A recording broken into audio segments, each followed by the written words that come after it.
Bismillahirrohmanirrohim. Assalamualaikum warahmatullahi wabarakatuh.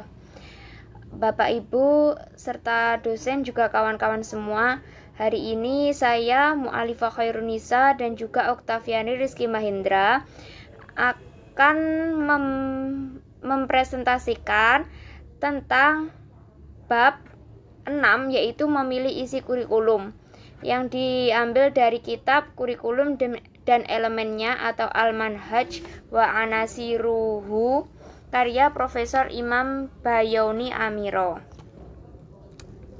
Jadi di sini ada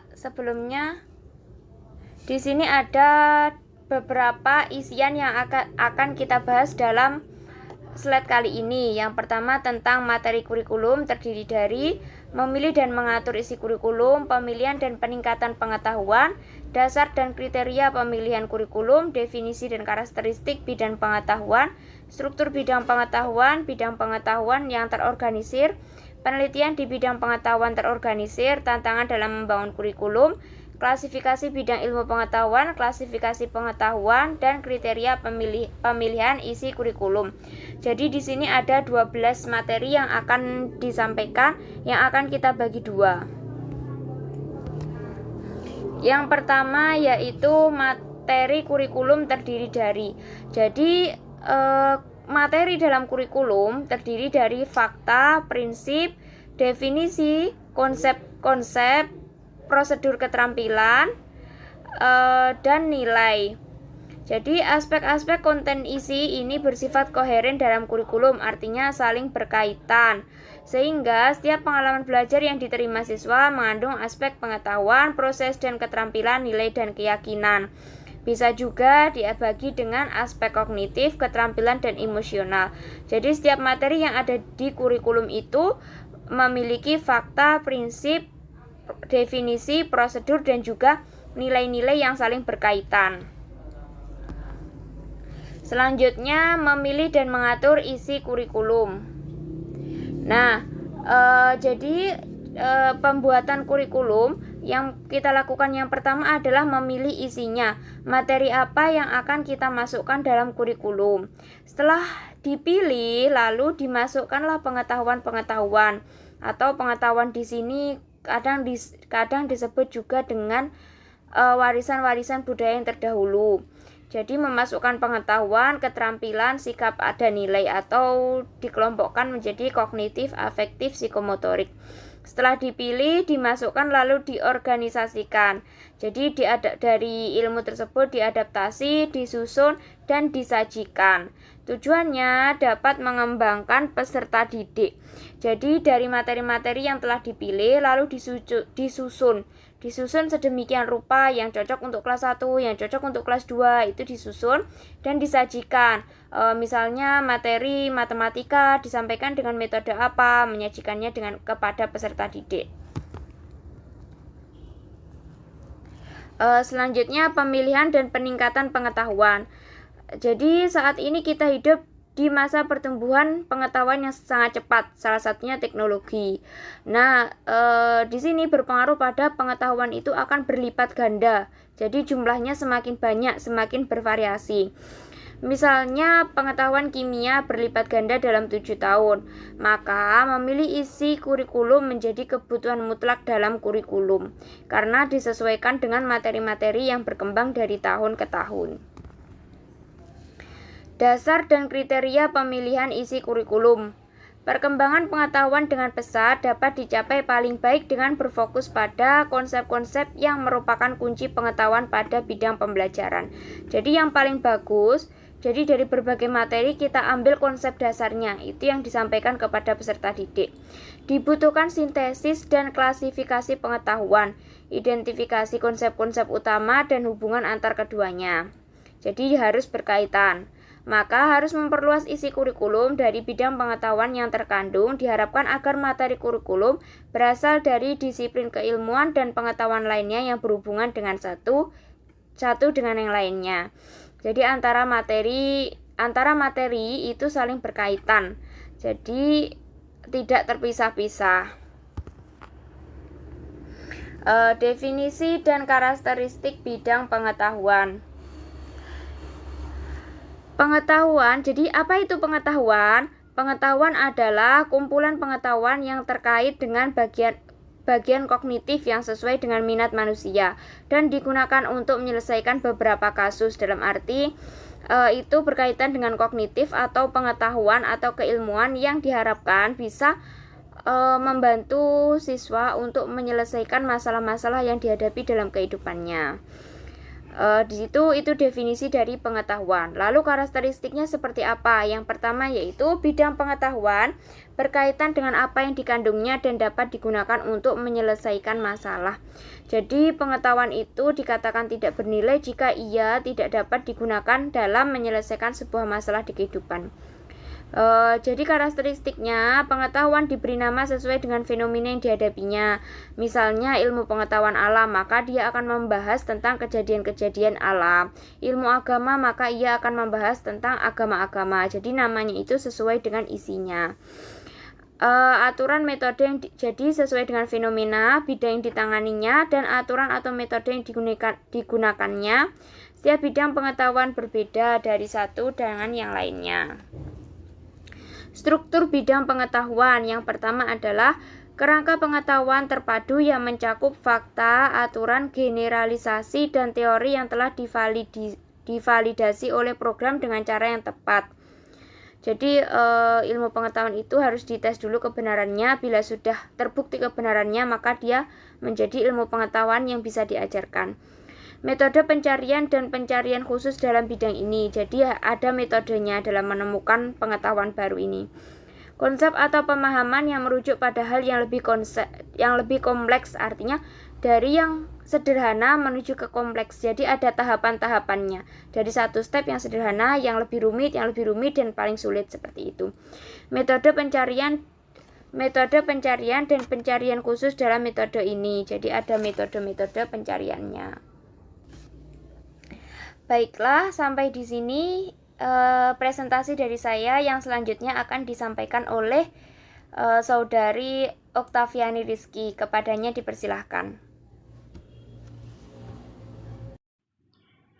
Yang selanjutnya yaitu ada bidang pengetahuan yang terorganisir dalam pendidikan. Kurikulum berasal dari ilmu pengetahuan yang terorganisir yang dikemas khusus untuk kegiatan belajar mengajar. Jadi ilmu pengetahuan terorganisir adalah kunci kegiatan belajar mengajar. Di sini ada beberapa aspek, yaitu ada kesederhanaan dalam analisis, yaitu ada konsep-konsep yang membantu pemahaman, memfasilitasi dan mengurangi kendala bidang pengetahuan. Konsep tersebut seperti metode, teori, model, dan lain-lain. Yang selanjutnya yaitu ada koordinasi dalam mensintetis. Pengetahuan yang terorganisir memiliki struktur konseptual yang mengungkapkan pola-pola penting dalam pengetahuan dan hubungannya di antara mereka, keutuhan dan koordinasi unsur-unsur ilmu yang menjadikan kurikulum yang bermakna. Yang selanjutnya yaitu ada dinamisasi, yaitu adalah kemampuan dalam bidang pengetahuan mengarahkan pada lebih banyak pengetahuan dunia, juga membutuhkan lebih banyak analisis yang mengembangkan imajinasi yang mengarah lebih banyak eksplorasi sampai konstruksi baru. Yang selanjutnya yaitu ada penelitian di bidang pengetahuan terorganisir dalam kurikulum, yaitu mengidentifikasi struktur dan lokasi umum mereka. Hubungan di antara mereka adalah metode penelitian di dalamnya, yaitu mengarah pada yang pertama ada bahwa isi kurikulum dengan tepat mencerminkan sifat dasar pengetahuan tema dan membentuk peserta didik untuk mengetahui bagaimana mereka dapat mengakses pengetahuan di bidang ini dan bagaimana memastikan kredibilitasnya dan untuk mengetahui batasan kemampuan dan alatnya. Yang selanjutnya yaitu ada mempertimbangkan kerangka konseptual atau struktur dari bidang pengetahuan yang terorganisir pada akhir kurikulum untuk mencapai integrasi pengalaman manusia di sekitar aspek-aspek tertentu. Yang selanjutnya yaitu ada tantangan dalam membangun kurikulum berdasarkan pengetahuan yang terorganisir, yaitu membangun kurikulum yang isinya berdasarkan pada disiplin ilmu tertentu. Di antaranya yaitu ada A. Identifikasi yang tepat dari konsep-konsep yang penting dan utama dari setiap prinsip bidang pengalaman yang terorganisir. Yang B. Menentukan awal dan tahapan belajar dan membangun konsep masing-masing bidang. Yang C. Melakukan penelitian untuk mengorganisasikan sebagaimana ilmu pengetahuan yang saling terhubung dan apa yang harus dirinci dan dipisahkan dalam tiap tingkat pendidikan. Yang D. Membagi bidang yang luas yang mencakup lebih dari satu bidang pengetahuan yang menjadi perhatian dan hubungan di antara prinsip-prinsip ini. Yang selanjutnya yaitu ada klasifikasi bidang ilmu pengetahuan yang terorganisir, yaitu ada beberapa macam pendapat dari para ahli. Yang pertama yaitu ada Tikoniker, yaitu berfungsi dalam mengembangkan metode komunikasi manusia atau bidang sistem representasi simbolik untuk pengetahuan, mencakup 4 sektor ilmiah yaitu dunia, ilmu kehidupan, psikologi, dan sosiologi. Terus ada area yang didasarkan pada area masa lalu dan menggunakan pengetahuan yang dicapai dari masa lalu ini dalam mengatur masa kini dan garis untuk masa depan. Selanjutnya ada ini termasuk ilmu taksologi pengetahuan yang merupakan studi tentang bagaimana pengetahuan baru, ketersediaan dan kehancurannya. Selanjutnya ada ilmu integritasi, ilmu yang mengkaji upaya manusia untuk mencapai apa yang diperoleh dari pengetahuan dan usahanya untuk memahami secara menyeluruh dalam ilmu biologi, akidah, dan ilmu agama.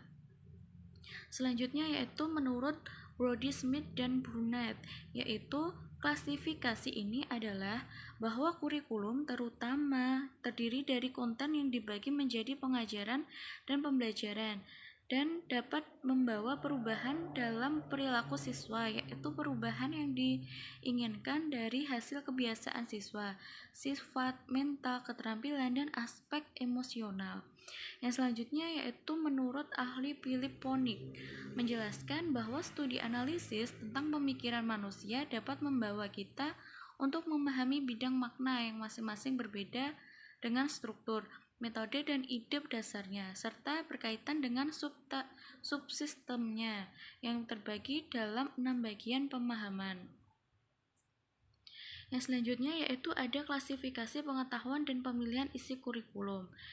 Yang pertama ada klasifikasi itu menyangkut hubungan timbal balik antara dua prinsip adat dan ketergantungan mereka satu sama lain dan konsistensi juga menyoroti kesenjangan di antara mereka yang perlu membangun jembatan agar mereka dapat saling berhubungan.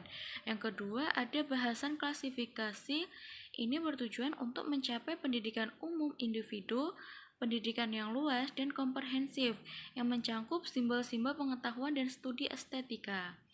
Yang selanjutnya ada kriteria pemilihan isi kurikulum. Yang pertama ada kriteria dasar yang membahas keabsahan dan arti penting. Yang kedua kriteria kelengkapan. Yang ketiga kebutuhan dan minat siswa. Yang keempat manfaat. Yang kelima berguna bagi kehidupan sosial.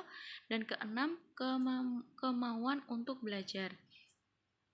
Dari sini disimpulkan yaitu ada materi yang isinya meliputi pengetahuan, keterampilan, sikap, dan nilai-nilai. Dan kesimpulan dari pendidikan yaitu ada simbol, gambar, visual, dan tujuan. Kalau dalam bidang pengetahuan yaitu ada apa yang ditulis individu dari hasil interaksi antara energi potensial dan materi pembelajaran yang didapat. Nah, dari presentasi kami mungkin ada kurang lebihnya mohon maaf. Wassalamualaikum warahmatullahi wabarakatuh.